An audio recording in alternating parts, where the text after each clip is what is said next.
ഗോവിന്ദപുരം സ്വദേശി ദീപക് എന്ന യുവാവ് ബസ്സിനുള്ളിലെ ലൈംഗികാതിക്രമ ആരോപണത്തെ തുടർന്ന് ജീവനൊടുക്കിയ സംഭവം കേരളക്കരയെ ഒന്നടങ്കം നടക്കിയിരിക്കുകയാണ്. സോഷ്യൽ മീഡിയ വഴിയുള്ള വിചാരണയും വ്യക്തിഹത്യയും ഒരാളുടെ ജീവനെടുക്കുന്ന ഘട്ടത്തിലേക്ക് കാര്യങ്ങൾ എത്തിയിരിക്കുന്നു എന്നതിന്റെ ഭീകരമായ തെളിവാണ് ഈ ദാരുണമായ അന്ത്യം. സംഭവത്തിൽ ആരോപണം ഉന്നയിച്ച യുവതിക്കെതിരെയും യുവാവിനെ മാനസികമായി തളർത്തിയ ഉദ്യോഗസ്ഥർക്കെതിരെയും ശക്തമായ നിയമ നടപടി വേണമെന്ന ആവശ്യവുമായി ദീപകിന്റെ പിതാവ് ചോയിയും കുടുംബാംഗങ്ങളും രംഗത്തെത്തിയിരിക്കുകയാണ്. നിയമം കയ്യിലെടുക്കുന്ന രീതിയിലുള്ള സൈബർ ആക്രമണങ്ങൾ ഇനി മറ്റൊരു കുടുംബത്തിനും ഇത്തരമൊരു ഗതി വരുത്തരുത് എന്ന കണ്ണീരോടെ ദീപകിന്റെ പിതാവ് പറയുന്നു. തന്റെ മകന്റെ നിരപരാധിത്വം തെളിയിക്കാൻ ഏതറ്റം വരെയും പോകുമെന്നും യുവതിക്കെതിരെ മാനനഷ്ട കേസ് ഫയൽ ചെയ്യുമെന്നും അദ്ദേഹം വ്യക്തമാക്കി. മരണത്തിന് തൊട്ടു മുൻപുള്ള ദിവസങ്ങളിൽ ദീപക് വലിയ രീതിയിലുള്ള മാനസിക സംഘർഷത്തിലുണ്ടായിരുന്നുവെന്നും കുടുംബം സാക്ഷ്യപ്പെടുത്തുന്നു. ദീപകിന്റെ മുഖത്ത് പ്രകടമായ വിഷമം കണ്ട് പിതാവ് കാരണം തിരക്കിയെങ്കിലും താൻ അപമാനിക്കപ്പെട്ട വിവരം വീട്ടുകാരെ അറിയിക്കാൻ തയ്യാറായിരുന്നില്ല. പൊതുസമൂഹത്തിന് മുന്നിലുണ്ടായ അപമാനഭാരം താങ്ങാനാവാതെയാണ് അവൻ ആത്മഹത്യയിൽ അഭയം പ്രാപിച്ചതെന്ന് ബന്ധുക്കൾ ആരോപിക്കുന്നു.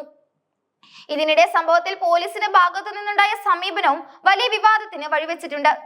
ദീപകിനെ കുറ്റപ്പെടുത്തുന്ന തരത്തിലാണ് മെഡിക്കൽ കോളേജ് ഇൻസ്പെക്ടർ സംസാരിച്ചതെന്ന് ബന്ധുവായ സനീഷ് ഗുരുതരമായ ആരോപണമാണ് ഉന്നയിച്ചിരിക്കുന്നത്.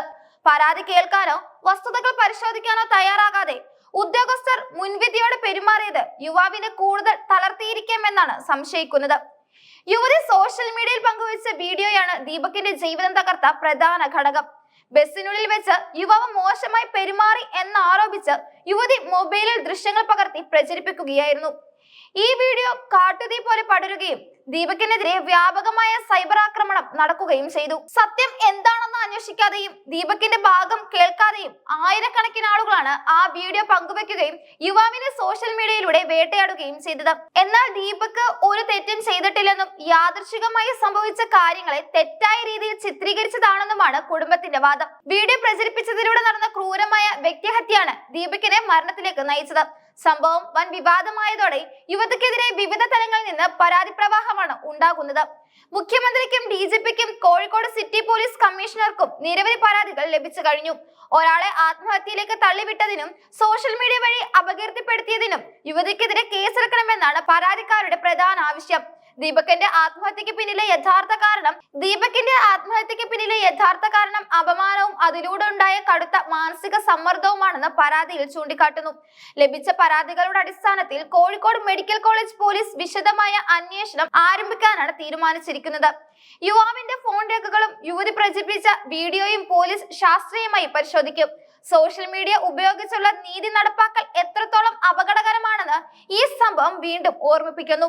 ഒരാൾ കുറ്റക്കാരനാണെന്നോ അല്ലയോ എന്ന് തീരുമാനിക്കേണ്ടത് കോടതിയും അന്വേഷണ ഏജൻസികളുമാണ്.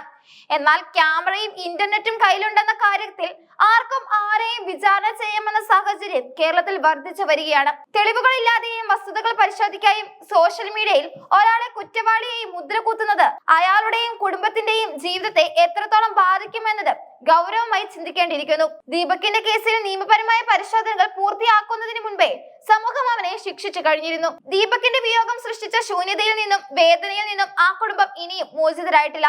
മകന്റെ നിരപരാധിത്വം പുറംലോകത്തെ അറിയിക്കാൻ നിയമപോരാട്ടം തുടരാനാണ് പിതാവ് ചോയിയുടെ തീരുമാനം. ഇത്തരം വ്യാജമായ ആരോപണങ്ങൾ ഉന്നയിക്കുന്നവർക്കും അത് സോഷ്യൽ മീഡിയയിലൂടെ ആഘോഷിക്കുന്നവർക്കും ഈ കേസ് ഒരു പാഠമാകണമെന്ന് അദ്ദേഹം ആഗ്രഹിക്കുന്നു. പോലീസിന്റെ ഭാഗത്തു നിന്ന് നീതിയുക്തമായ അന്വേഷണം ഉണ്ടാകുമോ എന്ന കാര്യത്തിൽ ആശങ്ക ഉണ്ടെങ്കിലും കോടതിയിൽ പൂർണ്ണ വിശ്വാസം സമർപ്പിക്കാനാണ് കുടുംബത്തിന്റെ തീരുമാനം. മരിച്ച ദീപകിന് നീതി ലഭിക്കണമെന്ന ആവശ്യമായി പ്രാദേശിക തലത്തിൽ വലിയ രീതിയിലുള്ള ജനകീയ പ്രതിഷേധങ്ങളും ഉയർന്നു വരുന്നുണ്ട്. വരും ദിവസങ്ങളിൽ പോലീസിന്റെ അന്വേഷണ റിപ്പോർട്ടും കോടതിയുടെ ഇടപെടലും ഈ കേസിൽ നിർണായകമാകും.